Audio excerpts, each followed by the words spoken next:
Okay, everyone. Simon here from the Wales of Wall Street. An interesting topic today, of course. Uh, if you haven't heard yet, the Binance CEO, CZ, the world famous CZ, appears to be stepping down from Binance. Of course, this is off the back of recent updates that we produced on the channel, and of course, it's been very much global news, to be honest, of this $4 billion settlement figure relating to criminal investigations through the Department of Justice in the US, and of course the SEC's involvement as well, who are pretty much on an absolute crazy road right now to really essentially take apart a lot of these exchanges, and arguably, and we've mentioned this many times in the past, putting it in their favor of the government and in the favor of the SEC. And this is a very interesting tactic that's across the universe, guys, for millennia, of when you want to, or you think you're losing control of something, or something's not quite fitting the narrative or the regime of the moment in time. Things can be altered, things can be tweaked, and arms can be twisted. And I think this $4 billion association of a fine towards Binance, arguably potentially a drop in the ocean in the grand scheme of things for them financially, but the removal of specific people is not new to this scenario. We've seen this occurring over the last 6 to 12 months. Many lucrative people in high positions at Binance have been asked to either leave or have stepped down themselves. Whether this is an initiation from something that's been coming out, maybe even an ultimatum to some of these people that if you don't step down, news will come out of something. Who knows? But this is massive. We'll look at the BNB price shortly. Of course, that's the Binance token. Not too much shift in price. I wasn't really expecting much of that in general. But a lot would argue that this is potentially bullish news in the sense that it creates that regulatory framework and overview that people have been asking for a long time. That and by the way, I'm not suggesting CZ or anyone in those kind of areas are bad for the market. It's bad for crypto because some of these are innovators, some of these are founding people of these massive companies that are bringing a lot of new wealth to the world, new people, etc. But what I mean by this is there's an opportunity for the chess pieces to be put into the equation. And we've always talked about this on the channel, about the World Economic Forum positioning people like presidents, prime ministers in the world who are at this moment in time, the next evolution is arguably the financial transition that we're going through now. And if you look through the leadership programs, the World Economic Forum, etc., they're pretty much all in place around the world. And I feel like something similar has been going on significantly within the crypto blockchain space specifically, and very, very targeted around exchanges, of course. And this is something you could look as far back as the FTX craziness that's been going on over the last 12 months or so, and maybe even before that. I think if you look in the history of crypto, particularly in the sort of lead ups, if you like, for the crypto runs or any kind of manipulation of the market, you will always find negativity towards crypto exchanges or chains themselves, the environment, sustainability, all this kind of stuff. This is no different to maybe 2017/18, and probably repeats around that 2020 mark, where we're just going to throw a lot more negativity out here. Some people will still run away scared. A lot of people like myself don't pay attention to this anymore. We just hold and we accumulate in the dips. For those that are new or coming into the market, or perhaps had a critique about crypto and the whole evolution of it over the last few years, get kind of proven right to an extent when big things like this come out in the open. So I'm just going to throw these out here. So this is obviously something that we covered a while back, or a few days ago, sorry, around this $4 billion settlement. But since then, huge news today coming out. So Binance's CZ to plead guilty to violating anti-money laundering requirements, and anticipated potentially to be stepping down. Now, I'm not going to go too far into this. I'm sure when this recording goes live or in the next few hours or a couple of days, we may see some changes to this narrative potentially. But from what I see, a lot of the narrative around the media is that he has stepped down. Whether it's confirmed or not definitively remains to be seen, because it is on the situation here, for example, has reportedly agreed to step down. So I'm sure we'll get full whack of that news, but from what I'm seeing, it's very much confirmed. And of course, the horse's mouth would be the pinnacle of this news and information. CZ himself, I'm sure, will come out with some formulation of announcement, but I could kind of seen this happening for a while.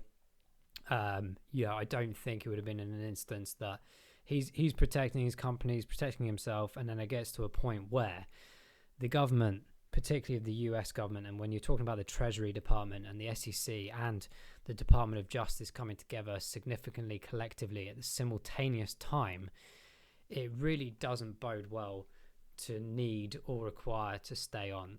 And if you look, even with Coinbase and a few other projects and companies, chess pieces have been put in place that very much swing in favor of governmental regulatory power, and also a significant connection to the banking industry. And I'm talking about the traditional banking industry here. I think it's really interesting.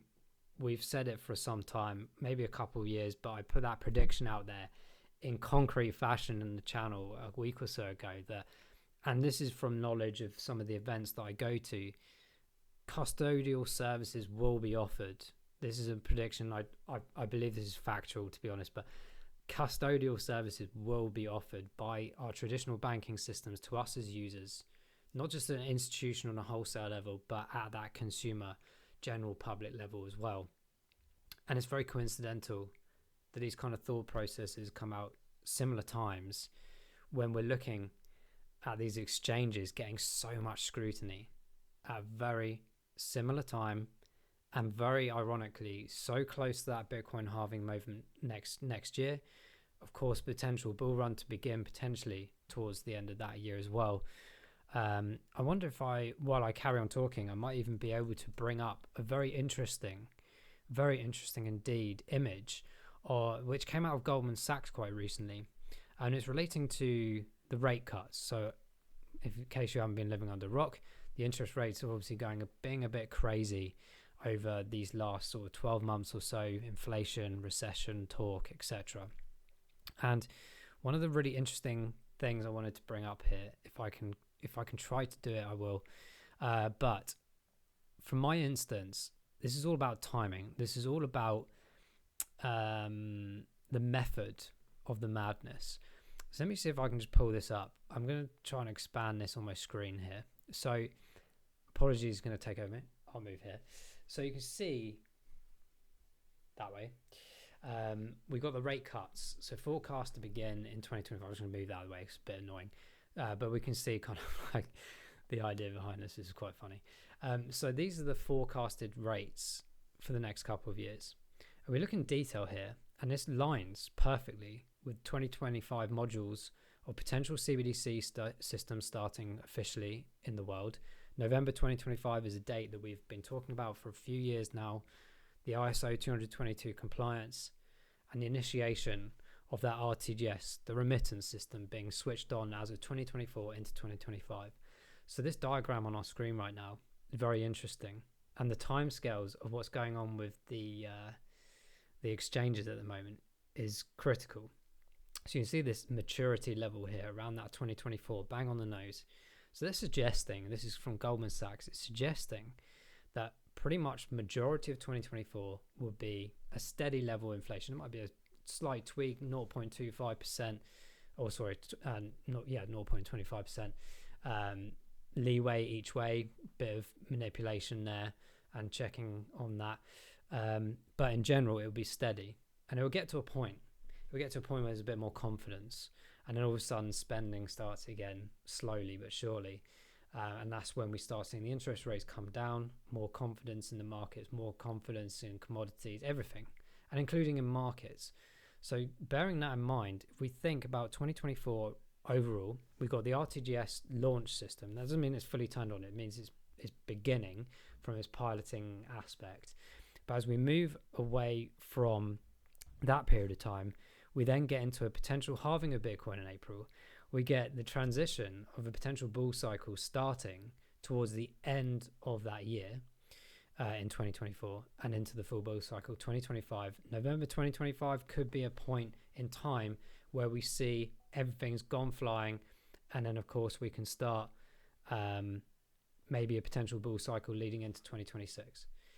But I wanted to bring this up because it's very fascinating timing before all these events occur, getting them in alignment. This is the point I'm making, because at some point in 2025, maybe even slightly earlier than that, banks will offer these various services, and people, I'm talking about general people, I'm not talking about people like myself or people like you out there, or people that have been generally interested in crypto or in a long time, know what the crypto exchanges are about or know of them. But there is a massive statistic of arguably more than 95% of the world's population have no idea about crypto, how it works, what exchanges are, where do I buy things. And this is the defining point, because the general public will come in, whether it's using PayPal, other systems, platforms, whatever. As soon as the banks turn this on, it switches that confidence switch in the mind to go, oh, now the banks are doing it, I trust it. I don't trust banks personally, but that's what the general public will ultimately feel and see. And this is where I believe the mass adoption click will come in 2025. So it kind of narrows down that narrative of what's going on at Binance. Got Kraken recently, who knows where that will go. We've had Coinbase changes in the hierarchy. Go and look at those news articles and see who's been positioned in here. People from the US government are being added in as advisories for the likes of Coinbase. What does that tell you? The chess pieces are there, guys. And it's no coincidence at all that this is all going on. It's essentially being used as bait. It's all big narratives here, big companies involved, a lot of money, and a lot of influential people at those top levels being shafted, for a better word. So it's really interesting to see those kind of developments. And before we wrap this quick video up, guys, we'll talk quickly about the aspect of the BNB token, because as I said, it hasn't really moved too much in the last few hours after this news. Whether or not that will change as other markets open up and close throughout the world, but I wasn't really expecting any kind of significant reaction, to be honest, for the BNB token itself. But who knows? It may make some sort of effect over the next few days. Will have to remain to be seen. I will have some positions open. I haven't purchased BNB for years, but it's kind of one of those things where it's big enough news to potentially see a drop enough and make some potential gain. I'll let you know if I do that and my positions that I take. But I have got a general interest to see if this potentially flies itself back down towards the 200 mark. It's very ambitious of me to think that, but who knows? With news like this, we'll have to see. And it really determines, I think, in my opinion, the next stages really of that conversation, because we've got kind of two pillars there. What's the reaction? Who's going to take his place? Is he definitively stepping down? And if the case is that, who will take his place and who's going to be put into the other positions? It's a really touchy subject here as to, I'm wondering if anyone from the regulatory powers that be or those higher levels get insinuated or inserted into the Binance hierarchy. It remains to be seen. But guys, let us know what you think in the comments below about this topic. You could see it coming, couldn't you? For sure. I very much doubted it would just be a slap on the wrist and a fine. Some drastic action has occurred today, and I think everyone has comments, pros and cons about Binance and about these influential people or even these founders of these companies, but ultimately in history they stand as influential for sure, and some of the many reasons why we're in this space. So it's really interesting to see what his next moves are, whether he stays within Binance in some form of capacity or he's literally being asked to go. So let us know what you think about all this. We'll continue to monitor the reactions and the news that comes out of this. I'll develop some YouTube shorts if anything drastic comes out news-wise. But thanks for joining us in this one, guys. It's going to be really interesting. A couple of days ahead. But thanks for watching. We'll see you in the next one.